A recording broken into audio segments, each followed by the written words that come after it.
Jadi saya mau ambil perspektif yang berbeda, di mana ketika kita masuk ke dalam pasar modal, jangan sampai nih teman-teman, keberlanjutan kita sebagai investor ini bahkan nggak ada, ya. Baru setahun 2 tahun di market kita udah ketakutan sendiri. Maka saya beri tema How to Invest Without Losing Your Soul. Bagaimana cara kita bisa berinvestasi dalam pasar modal, ya, keberlanjutan, ya, dan kita nggak menjadi gila gitu ya dalam tanda kutip ya. Maksudnya jangan sampai kita jadi nggak waras karena banyak orang hidupnya hancur karena mereka tidak punya prinsip dasar yang tepat dulu sebelum mereka mulai berinvestasi. Nah, sebelum itu mungkin kalau saya boleh minta tolong ya, mungkin teman-teman boleh tulis di chat gitu ya, siapa di sini yang udah mulai berinvestasi ya di pasar modal, mungkin di saham, di reksadana, atau di kripto, atau di aset kelas apapun, instrumen investasi apapun gitu ya. Atau ini di off kan atau ini saya nggak tahu ya chatnya gitu ya. Tapi mungkin teman-teman boleh tulis di kolom komentar kalau misalnya apa sih gitu ya aset kelas yang teman-teman udah investasiin gitu ya. Em, ini saya next aja karena faktanya teman-teman banyak orang yang belakangan ini mengalami namanya investasi bodong ya. Jadi eh, kalau kita lihat tren di Indonesia, ini data dari Bloomberg menunjukkan bahwa setelah pandemi ya 2022 bahkan 2023 sampai seterusnya itu banyak kasus kejadian investasi bodong yang nilainya menyentuh sampai ratusan triliun. Bayangin, uang ratusan triliun masuk ke investasi bodong. Berarti artinya banyak orang Indonesia itu kaya raya, tapi itu tidak menjamin mereka bisa mempunyai prinsip investasi yang tepat. Ya, jadi jangan sampai kita mikir, oh nanti aja deh kita belajarnya kalau udah kaya. Belum tentu kita nanti udah kaya, punya uang puluhan miliar, ratusan triliun, kita udah ngerti gimana punya prinsip investasi yang tepat. Ya, makanya dari itu sebelum kita ngomong panjang tentang keberlanjutan, saya rasa banyak hal yang kita perlu ngerti dulu sebenarnya ngomong investasi itu apa sih yang kita harus tahu dan apa sebenarnya selama ini mitos yang kita harus berhenti percayain gitu ya. Kita harus unlearn. Kalau saya bilang unlearn adalah kita apa sih hal-hal yang sebenarnya kita dulu percayai yang sebenarnya itu bukan prinsip investasi yang tepat buat kita. Mark Twain dia bilang gini, bukan hal yang kita tidak tahu yang bikin kita celaka, tapi hal yang kita yakin sangat benar, tapi sebenarnya salah banget. Ya, jadi seringkali yang bikin orang ya jatuh, gagal, bangkrut itu karena mereka terlalu kepedean. Mereka pikir yang mereka tahu selama ini itu benar, tapi ternyata itu yang jeblosin mereka yang akhirnya mereka bangkrut. Jadi ada beberapa mitos yang teman-teman mungkin perlu pahami dulu gitu ya ketika kita ngomong tentang investasi. Yang pertama, orang bilang investasi itu pasti untung. Enggak, teman-teman. Banyak orang berinvestasi boncos, kehilangan uang. Ya, nggak ada yang namanya sesuatu yang pasti di dalam kita melakukan yang namanya investasi. Ya, pasar itu ada yang namanya fluktuatif. Dia naik turun, naik turun, naik turun. Gitu ya. Hari ini kita cuan 5%. Belum tentu loh. Selama setiap hari kita untung 5%. Ya, bisa jadi tahun ini kita untung, tahun depan kita rugi. Ya, itu adalah realita dari yang namanya investasi. Jadi kalau ada orang yang menawarkan, ini investasi udah pasti untung, 100%, nggak ada resiko. Itu red flag banget ya, teman-teman ya. Itu harus dijauhi dan kita harus pertanyakan, kok bisa nggak ada resikonya? Ya, apalagi yang versinya tuh titip dana ya titip dana nanti diputerin apa ya kita harus mempertanyakan itu. Yang kedua, orang bilang yang penting mulai aja dulu. Ini ada benernya ada salahnya menurut saya ya, karena kalau kita mulai dulu tapi kita nggak tahu mulainya gimana, ya kita akan mencari sumber-sumber yang salah dalam kita memulai perjalanan investasi kita ya. Sehingga banyak orang yang kalau kemarin banyak kasus robot trading yang kita tahu itu kebanyakan memang adalah tanda kutip ya tidak, bukan jenis investasi yang real lah ya gitu ya. Ada juga yang masuk ke dalam saham gorengan gitu ya. Baru awal masuk ngejarnya langsung saham-saham yang kalau teman tahu angkanya 50 perak 60 perak gitu ya, atau masuk ke crypto random ya, meme coins apa sekarang kan lagi rame ya, semua orang kalau buka FYP munculnya adalah crypto academy itu gitu ya. Jadi kita harus ngerti dulu nih sebenarnya apa yang kita beli ya kalau kita mulai berinvestasi. Banyak orang investasi cuma karena ngikutin teman ya, karena ngikutin kata influencer. Saya bilang jangan ikutin saya juga gitu ya. Karena saya nggak bertanggung jawab atas keuangan teman-teman. Yang bertanggung jawab itu teman-teman sendiri. Jadi make sure teman-teman ngerti apa yang teman-teman beli. Dan banyak orang yang bahkan udah berpengalaman itu tetap masih mainnya ngikut-ngikutin kata orang. Nah, ini bahaya teman-teman.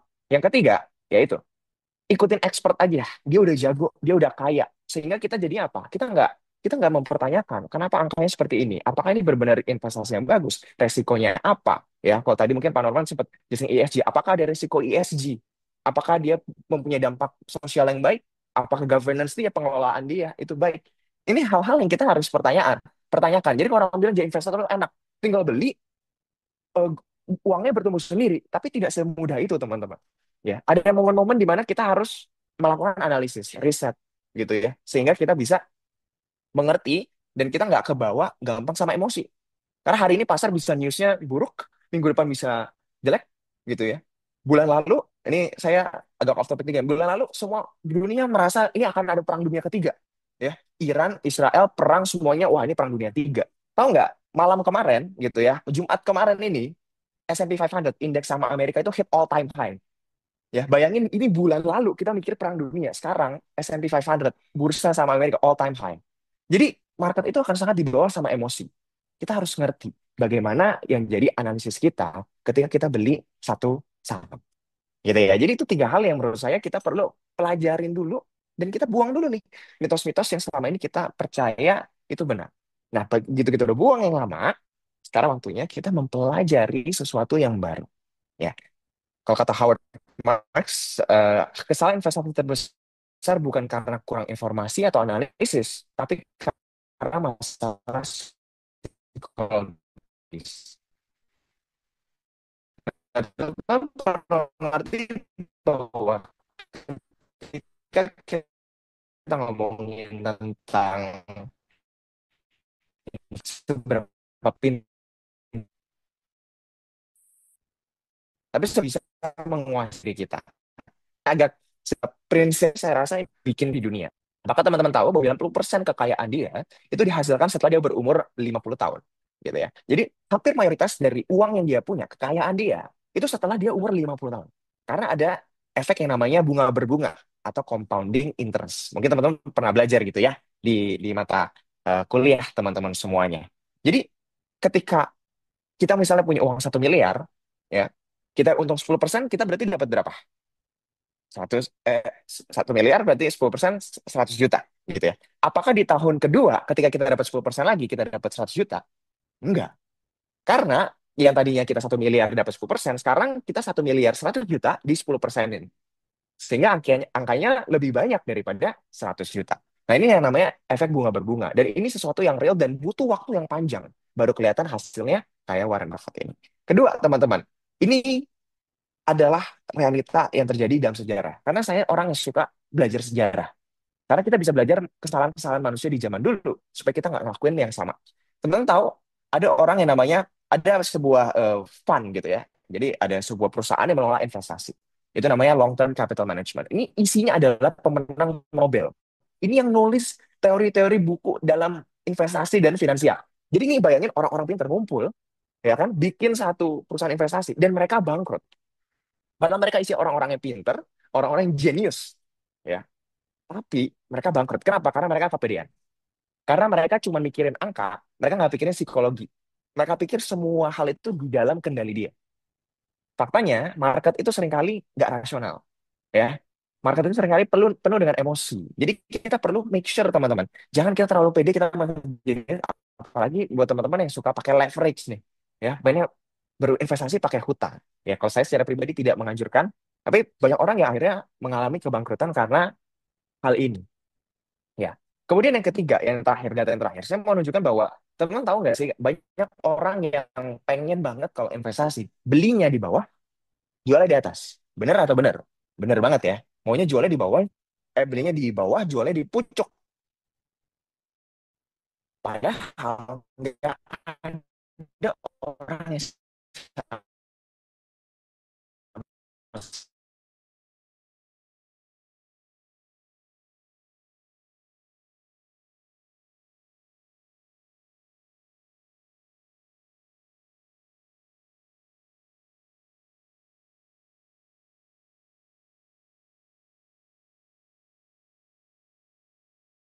besar, teman-teman ya.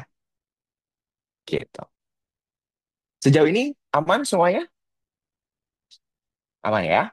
Kita lanjut dulu ya. Baik.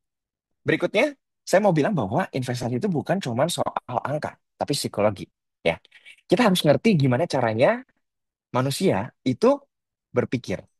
Bagaimana caranya mereka saling berinteraksi. Karena itu akan menentukan seberapa rasional dan tidak rasionalnya pasar. Ya, saya sering bilang kalau investasi itu bukan ngomongin tentang angka doang, teman-teman. Tapi bagaimana kita bisa menggabungkan yang namanya science dan art, ya.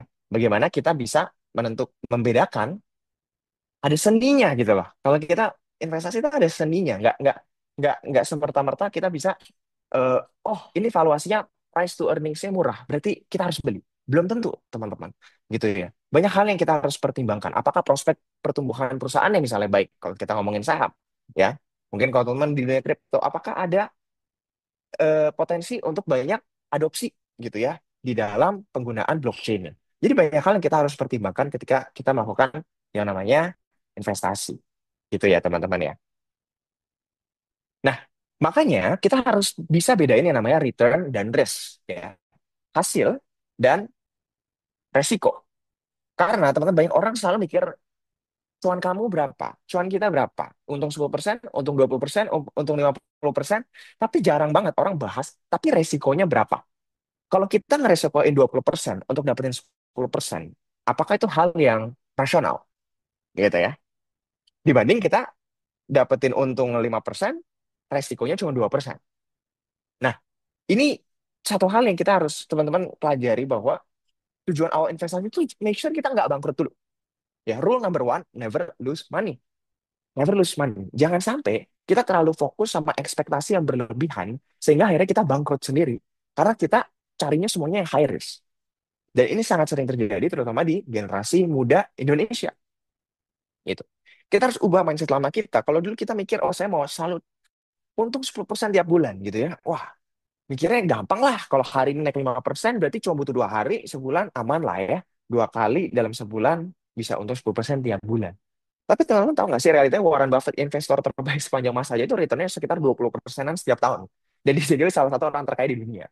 Jadi kalau kalian bisa untung 120% setiap tahun, ya untung 10% tiap bulan, sehingga 120% tiap tahun, teman-teman udah mungkin jadi orang yang jauh lebih kaya, puluhan kali lebih kaya daripada Elon Musk gitu ya kalau sekarang.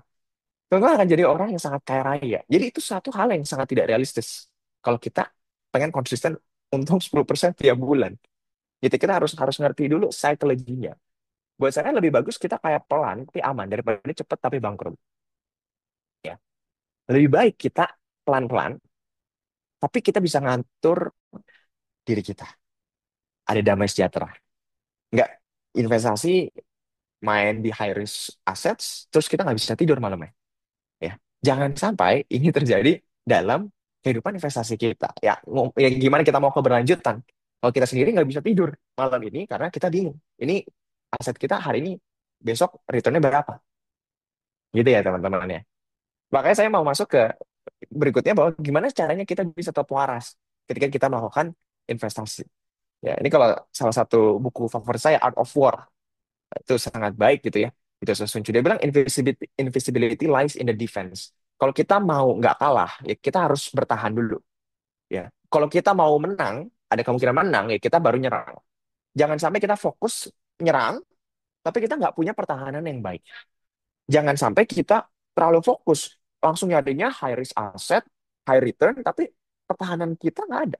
Ya, untuk kehidupan sehari-hari kita nggak ada. Nah, sebelum kita bahas banyak sebenarnya tentang investasi, satu hal yang kita harus belajarin teman-teman adalah tangga keuangan. Ini sebenarnya banyak yang membawa tentang topik ini, tapi mungkin ini dipopulerkan sama ternak uang gitu ya. Kalau teman tahu Timothy Ronald, Prof. Kakak dan lain sebagainya. Di mana dia bilang bahwa ketika kita melakukan investasi perlu perlu banget kita untuk punya 7 tangga ini, teman-teman. Ya, 7 tangga ini menunjukkan bahwa bagaimana kita bisa punya pertahanan yang kuat dulu. Ya, pertahanan yang kuat artinya kita bisa pertama apa? Saya rasa kita perlu punya uang yang kita selalu siap dana darurat gitu ya. Siap dalam keadaan apapun. Ya, punya uang cash ready dulu. Ya, kalau bisa kita hilangin semua utang-utang kita dulu lah, yang tidak penting. Karena zaman sekarang banyak pay-later yang saya sangat tidak anjurkan sebenarnya karena bunganya sangat besar. Baru kita simpan setidaknya punya dana darurat. Dana darurat itu apa sih? Dana darurat itu kita punya sejumlah uang yang selalu ready ketika amit-amit ada sesuatu yang terjadi. Ya, idealnya 3 sampai 6 bulan, tapi kalau bisa lebih 1 tahun gitu ya. Contoh pengeluaran kita setiap bulan 2 juta. Berarti make sure kita punya, kalau kita mau 6 bulan, kita punya uang 12 juta. Selalu ready. Sehingga ketika amit-amit ada yang terjadi buruk dengan investasi kita atau apa, kita tetap bisa hidup. Kita masih bisa makan besok selama 6 bulan ke depan. Atau misalnya ketika amit-amit kita kena PHK atau kita di layoff gitu ya, kita bisa punya dana darurat pertahanannya dulu nih kuat. Begitu kita udah bangun tangga-tangga ini, baru kita go to the next level, go to the next level. Ya, begitu kita udah punya dana darurat, baru kita melakukan yang namanya investasi. Ya, idealnya minimal 20% dari income. Lama-lama persentase itu kita naikin, naikin, naikin, supaya lebih banyak uang yang kita bisa tumbuhin. Ya, baru habis itu kita bisa melakukan banyak hal-hal lain yang saya rasa kita punya semua tujuan pribadi. Kenapa kita mau punya uang? Kenapa kita mau jadi kaya raya? Ya, kita mau berbagi, kita mau bantuin keluarga kita. Mungkin ada yang pengen setiap hari jalan-jalan ke luar negeri. Ya, apapun tujuan hidup kita gitu, pastikan bahwa kita punya pertahanan yang kuat dulu, gitu ya, teman-teman. Nah, karena kalau ngomongin tentang investasi, sebenarnya kalau kita udah punya pertahanan yang kuat itu, investasi itu nggak ribet. Investasi itu bukan soal menjadi orang yang paling pintar, tapi investasi itu menjadi orang yang paling disiplin, menerapkan prinsip-prinsip sederhana tapi konsisten. Prinsip-prinsip sederhana tapi konsisten dalam jangka waktu yang panjang.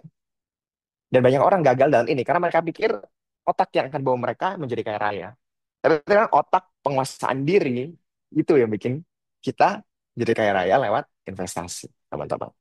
Jadi ada 3 pertanyaan wajib yang saya rasa kita perlu tanya. Yang pertama adalah ketika kita melakukan investasi untuk tujuan tertentu, ini duitnya dipakai buat apa dan buat kapan? Karena ada orang yang saya pernah ada kejadian salah satu teman saya dipakai uang untuk uang nikah 1 tahun lagi diputar di kripto. Saya rasa itu bukan hal yang bijaksana, gitu ya. Itu sangat short term, sedangkan masuk ke dalam aset yang sangat beresiko. Tapi balik lagi, ini bukan financial advice, saya bukan financial advisor. Semua keputusan investasi balik ke masing-masing ya. Atau misalnya teman-teman perlu bertanya, kalau teman-teman punya satu aset nilainya turun drastis, gitu ya, teman-teman bakal, misalnya turun 50%, teman-teman bakal panik, selling, atau teman-teman bakal beli lebih banyak. Ya, banyak orang nggak bisa menjawab pertanyaan-pertanyaan sederhana ini. Ya. Yang ketiga, apakah saya benar-benar ngerti apa yang saya beli? Ketika teman-teman beli satu saham, teman-teman beli saham banking misalnya, itu tahu nggak sih itu cara kerja bank itu gimana bisnisnya? Ya. Ketika teman-teman beli Bitcoin misalnya, teman-teman tahu nggak sih sebenarnya Bitcoin itu konsepnya seperti apa? Jangan sampai kita tidak mengerti apa yang kita beli. Karena ketika nanti ada hal buruk yang terjadi, news lah, makro, ya, dunia global, dan lain sebagainya, ini akan digoncangkan. Karena pertahanan kita nggak kuat. Sehingga kita jadi nggak waras, kita jadi panik. Kita jadi eh, orang yang penuh dengan kekhawatiran.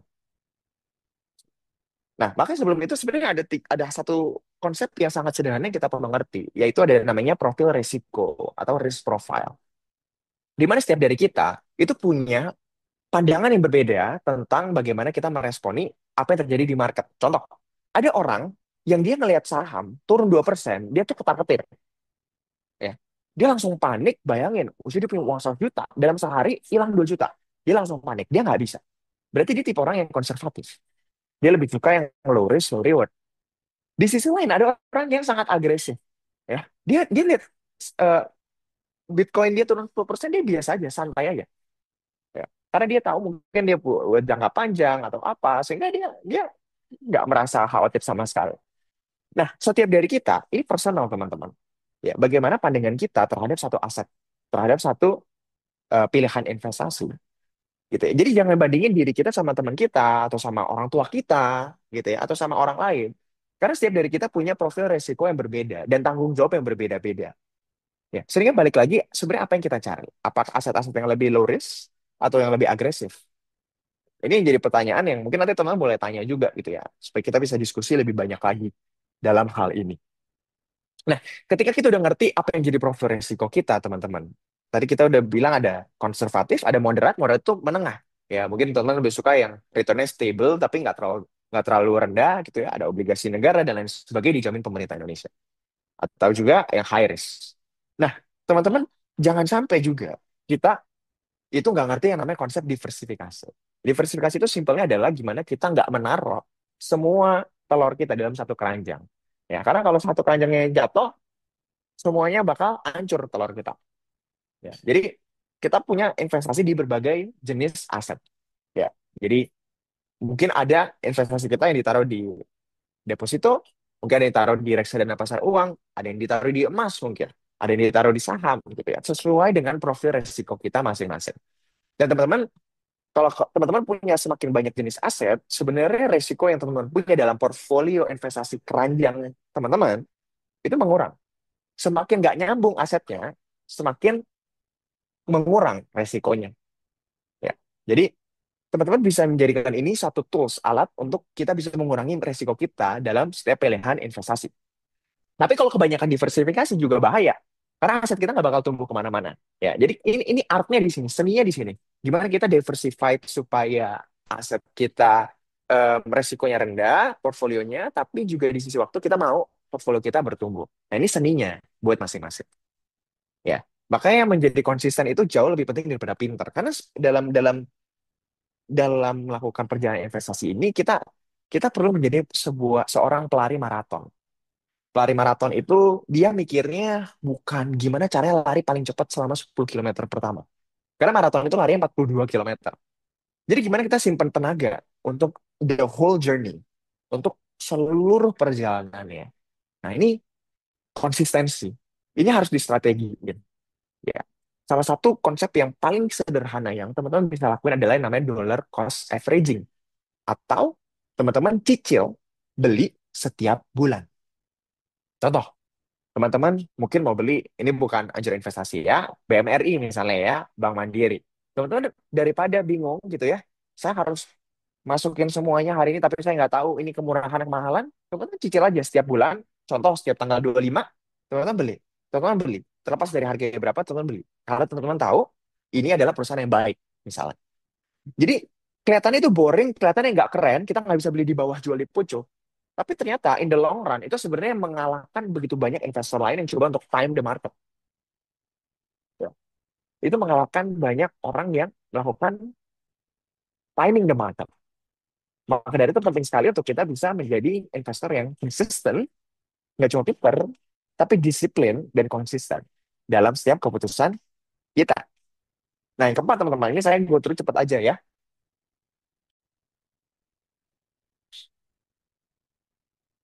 Oke, saya ada waktu sampai 19. Oke, eh, yang terakhir teman-teman, di chapter 4 ini, saya mau bilang bahwa jangan sampai kita menjadi orang-orang yang kapok sama investasi.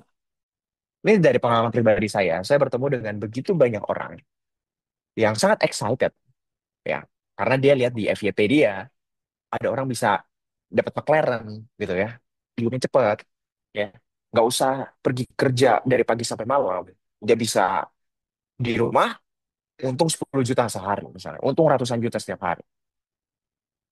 Tapi banyak yang akhirnya kemakan oleh ilusi bahwa berinvestasi itu satu hal yang mudah ya, kaya cepat itu gampang. Jadi ngeremehin seberapa susahnya yang kita lakuin ini. Teman-teman nanti udah jadi investor sama 30 tahun, 40 tahun, 50 tahun, akan sangat susah. Banyak orang yang kapok dan nggak mau lagi terjun dalam dunia pasar modal karena mereka trauma. Saya berharap teman-teman nggak menjadi orang-orang yang kapok dengan dunia yang pasar modal. Karena ini adalah tempat yang baik untuk kita bisa menumbuhkan apa yang kita udah kerja keras, bekerja, mencari uang, ya. Jadikan ini sebagai kendaraan kita untuk uang yang akhirnya bekerja untuk kita, ibaratnya. Tapi jangan sampai kita punya ilusi bahwa sangat gampang untuk cepat kaya. Kerja keras, bro. Berat. Banyak analisis. Baik digoncang berita. Ya. Hari ini kita semangat. Besok tiba-tiba turun minus. Jangan sampai kita jadi orang-orang yang kapok sama dunia pasar modal. Ya. Mungkin nanti kalau ada yang mau curhat, silakan. Gitu ya. Kita bisa bisa konseling gitu ya. Teman-teman, yang sering paling bahaya, yang bikin banyak orang kapok, itu karena mereka punya tiga ego ini. Yang pertama adalah overtrade. Ya. Mereka merasa mereka udah menjadi investor yang handal, udah bisa tarik-tarik garis ya. Kalau kalau orang yang bilangnya technical, jago tarik-tarik garis. Wah, ini saya udah tahu nih, ini udah pasti harga naik karena dia bikin head and shoulder dan lain sebagainya. Karena mereka merasa pinter, mereka trading terlalu banyak. Akhirnya apa? Boncosnya di fee, ruginya makin banyak. Karena setiap kali kita melakukan transaksi jual dan beli, kita bayar fee, gitu ya. Yang kedua adalah orang-orang yang overanalyze. Jadi orang-orang yang melakukan kebaik analisis. Ya. Dia selalu khawatir. Aduh, ini benar gak ya kayak gini? Ini benar gak ya gini? Dia baca semua laporan keuangannya yang itu ada hal yang baik. Dia baca segala berita. Setiap hari buka cat, setiap 5 menit buka cat. Saya punya teman ya, nggak bisa fokus dalam kerjaan. Karena setiap 5 menit dia buka cat. Apalagi kalau pasarnya buka 24 jam setiap hari. 5 menit buka cat. Itu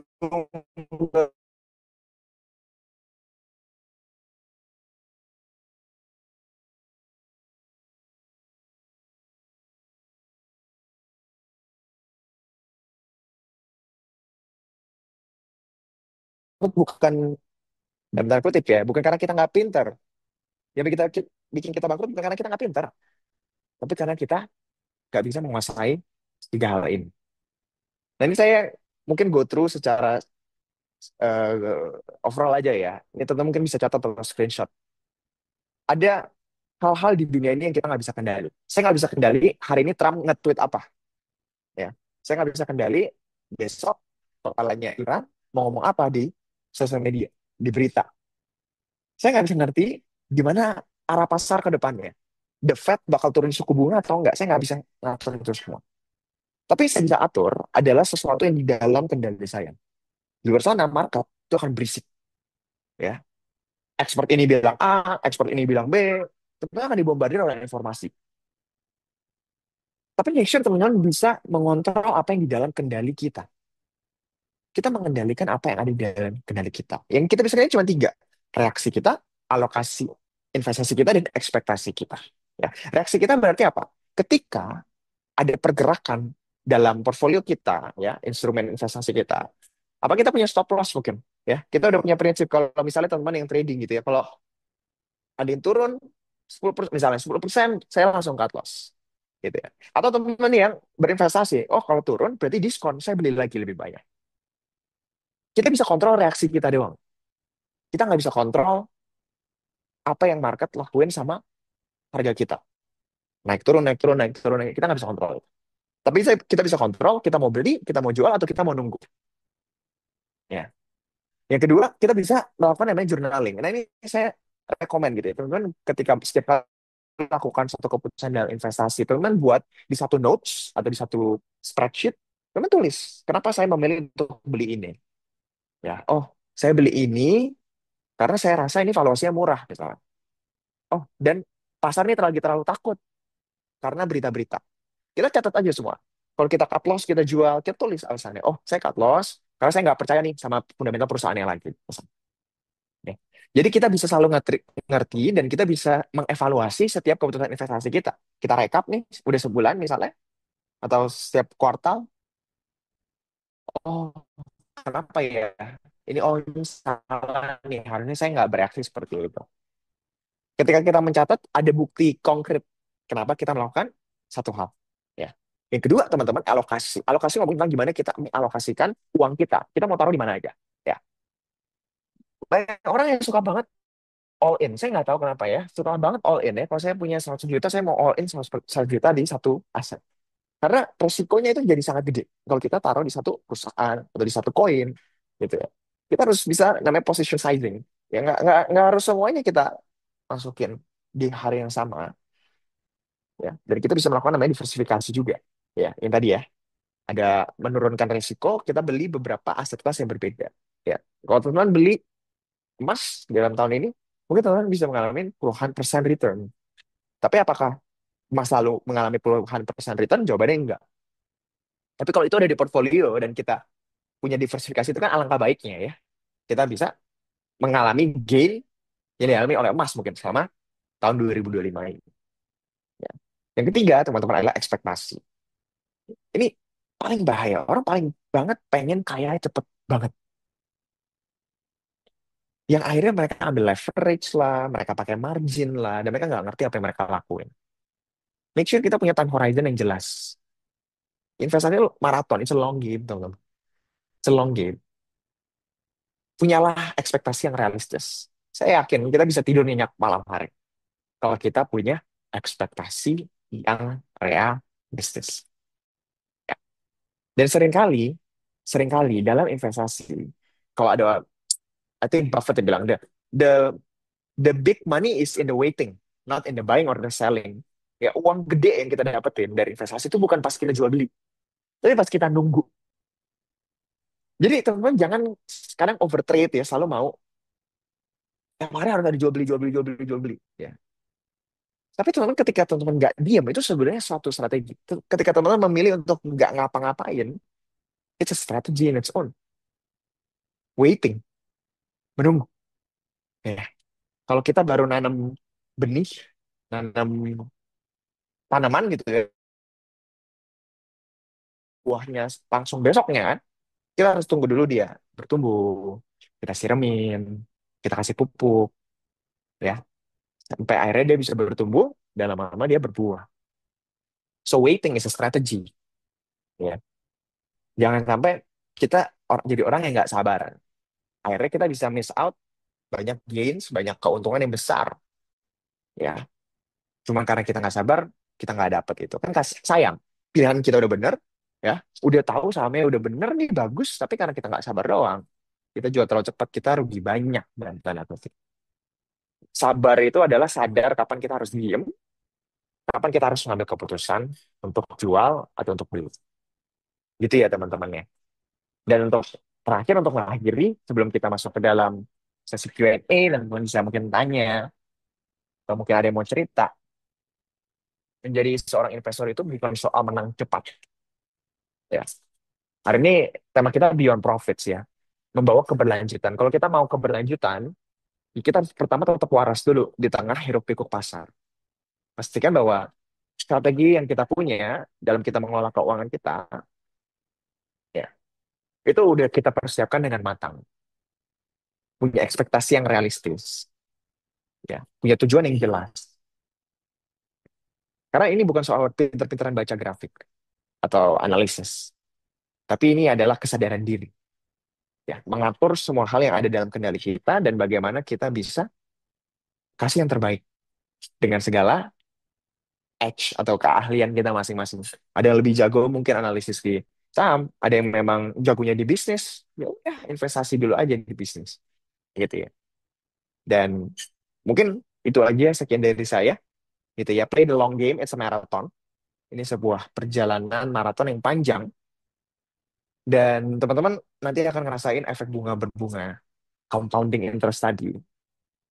Tapi teman-teman mumpung masih muda, kita masih muda, ya kita mulailah dari sekarang. Kita udah tahu apa yang perlu kita persiapkan, apa yang perlu kita pelajari, supaya kita bisa punya journey keberlanjutan yang baik dalam perjalanan keuangan kita.